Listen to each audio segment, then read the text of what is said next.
자, 반갑습니다.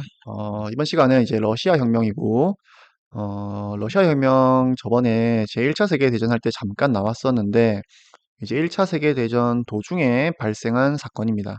그래서 이 사건으로 인해서 러시아가 전쟁에서 이제 빠져나갔었다. 이런 건 잠깐 배웠었고, 어떻게 보면 제1차 세계대전보다 이제 세계사에 끼친 영향력이 더 큰 사건이 바로 이 러시아 혁명이라고 볼 수 있겠습니다. 그만큼 어, 큰 영향을 가져온 사건입니다.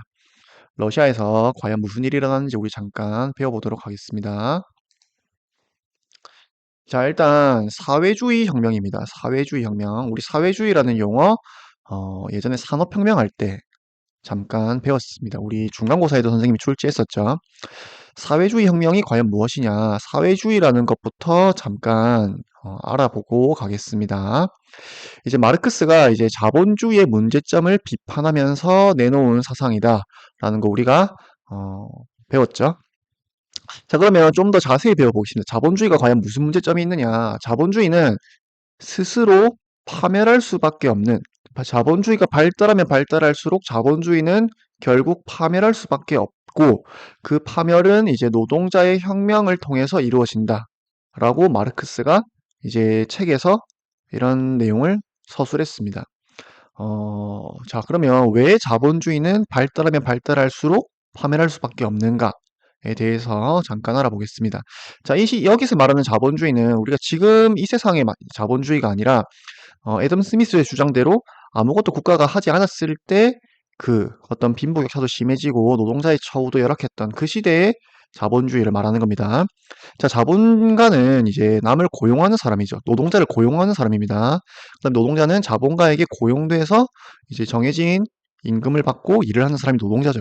자, 근데 자본가든 노동자든 누구나 인간은 돈을 더 많이 벌고 싶어 하는 이제 욕망이 있습니다. 그러면 자본가는 돈을 더 많이 벌기 위해서는 노동자에게 월급을 최대한 적게 주려고 하겠죠. 자, 그래서 이제 당시에 이제 수없이 넘쳐나는 노동자들이 많았기 때문에 이 노동자들에게 최대한 월급을 적게 주고 최대한 일을 많이 시키면서 이득을 올리고 싶어 합니다. 자본가는. 자, 근데 이제 그러면 노동자한테 굉장히 적은 월급을 주겠죠. 자, 근데 노동자는 이제 퇴근하고 나면 동시에 소비자가 됩니다.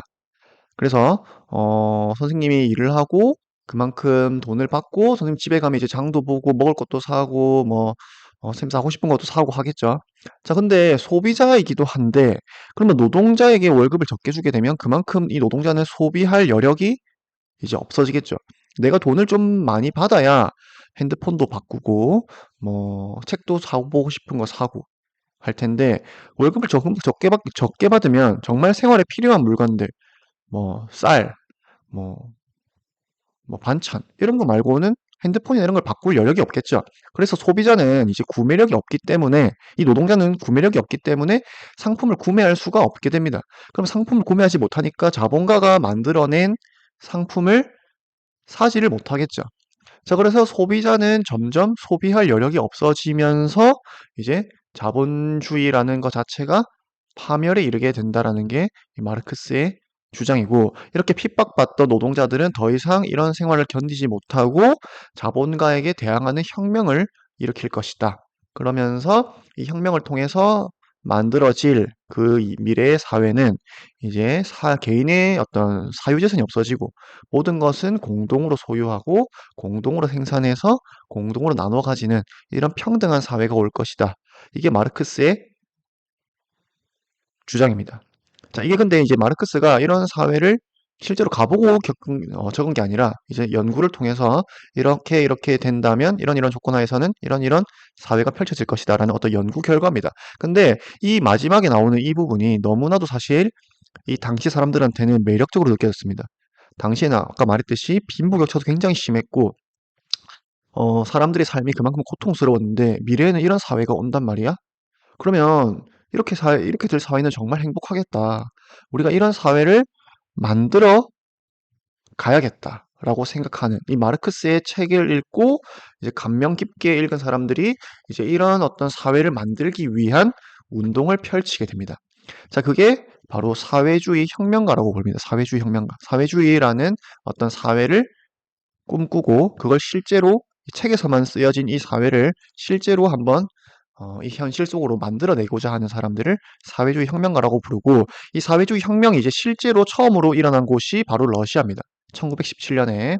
자, 그래서 우리가 이제 이 사회주의 혁명이 어떤 배경을 가지고 일어났는가, 당시 러시아의 상황을 파악해보고, 이 사회주의 혁명을 이끈 사람이 레닌입니다. 그리고 레닌을 뒤따르는 사람들, 레닌의 추종자를 볼셰비키라고 부릅니다. 그래서 이런 어떤 내용들을 한번 파악해 보도록 하겠습니다. 자, 이때 러시아 역사 배울 때 우리가 차르라는 용어를 알아야 됩니다. 차르는 쉽게 생각해서 왕이라고 생각합니다. 왕입니다. 자, 근데 19세기에 이 러시아는 여전히 왕이 모든 권력을 쥐고 다스리던 전지정치 시대였습니다. 이 동시대의 서유럽이랑 비교해보면, 서유럽은 이제 시민혁명이 일어나서 많은 민주주의, 어떤 사람들의 정치에 참여에 관한 어떤 권한이 점점 늘어나면서, 점점 민주주의 사회가 갖춰져 가고 있었죠. 근데 러시아는 여전히 왕이 모든 걸 다 쥐고 있는 사회였다라는 거. 자, 그래서, 또, 농노제. 우리 농노라는 건 이제 점점 시민으로 대체되어 간다고 했죠. 이 서유럽에서는. 근데 이제 여전히 이 러시아는 농노제, 모든 이 사람들은 시키는 일만 해야 되고 귀족들에게 소유되어서 자유가 없이 어, 모든 건 불평등한 어떤 귀족들의 어떤 사회 속에서 이 모습 그대로 이루어져 가고 있었습니다. 그러니까 서유럽이랑 달리 이제 점점 전혀 바뀌지 않는 그런 곳이 바로 러시아였습니다. 좀 후진적이죠. 음.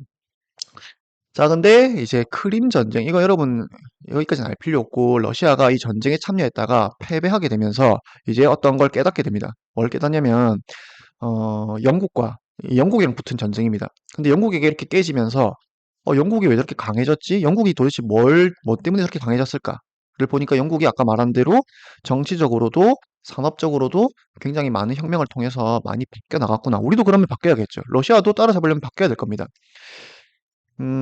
자, 크림이 요즘 우크라이나랑 러시아 싸우고 있는 곳이 바로 여기입니다. 이 크림 반도인데, 원래 우크라이나 영토인데 이걸 러시아가 뺏어서 지금도 여기가 싸우고 있는 분쟁 지역 중에 하나입니다. 그래서 이걸 통해서 여기서 이제 러시아가 자신들의 후진성을 깨닫고 이제 영국이나 프랑스처럼 바뀌어 나가야겠다라는 노력을 추진하게 됩니다. 자, 그래서 농노를 이제 없애버리고, 서유럽에서는 이미 농노가 이제 없어지고 노동자나 시민으로 다 바뀌어간다고 했죠. 그래서 농노를 없애버립니다. 자, 근데 이 농노가 없어졌다고 해서 이 사람들의 삶이 갑자기 뭐 자유로워지고 평등해지고 그런 건 아니죠. 자, 굉장히 노동자들의 삶은 비참합니다.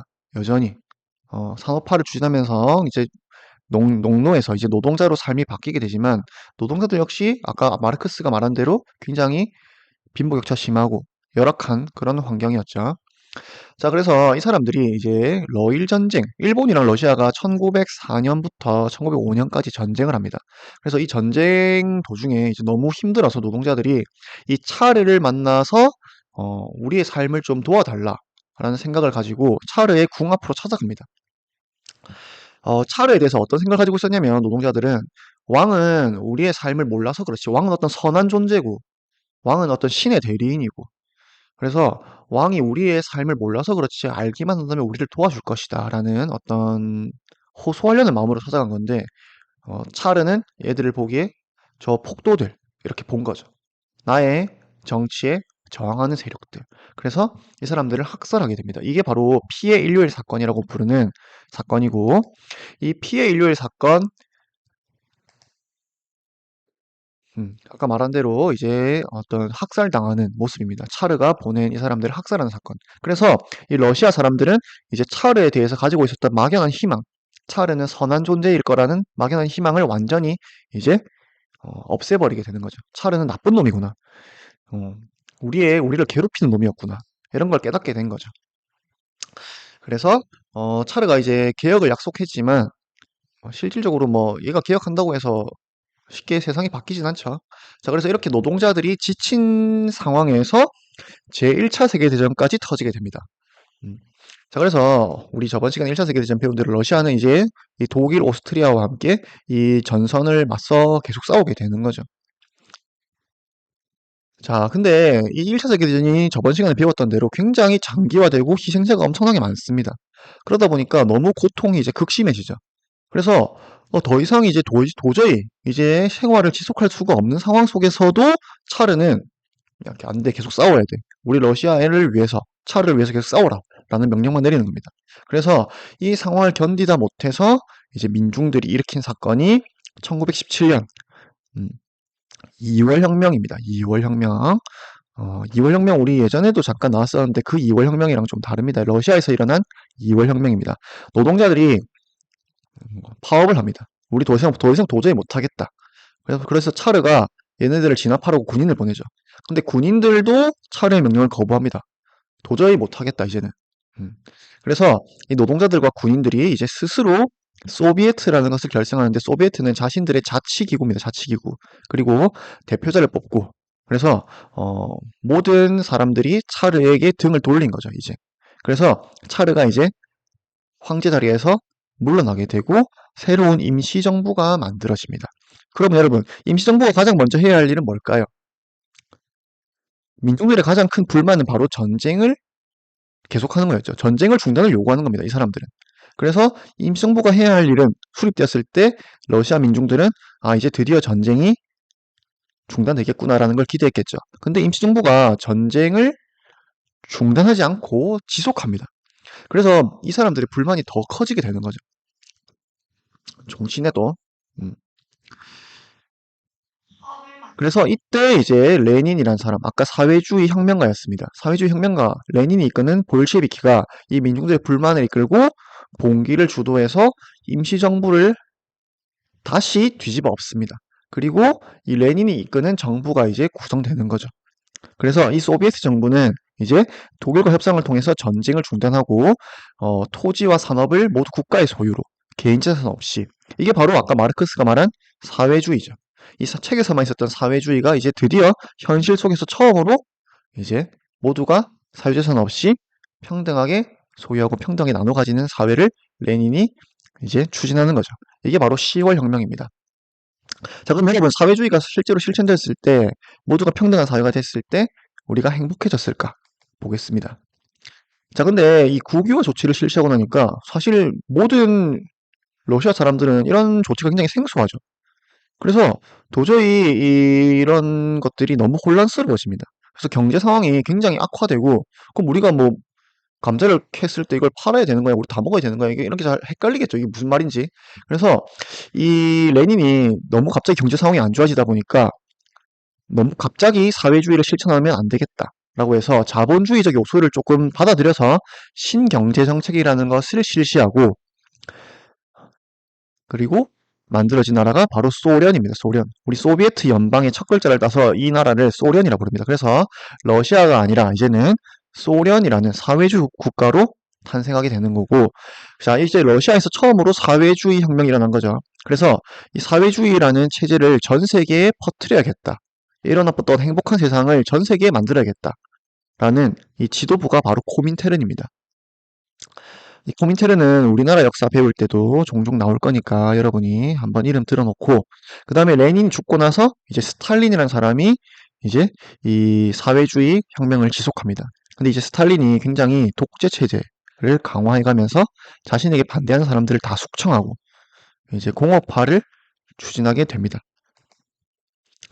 스탈린 역시 우리나라 역사 할 때도 종종 나오는 인물이니까 여러분이 기억해두고, 지금은 스탈린은 이제 러시아에서는 굉장히 존경받지 못하고 있습니다. 이 사람 독재를 하고 너무 많은 사람들을 죽였기 때문에.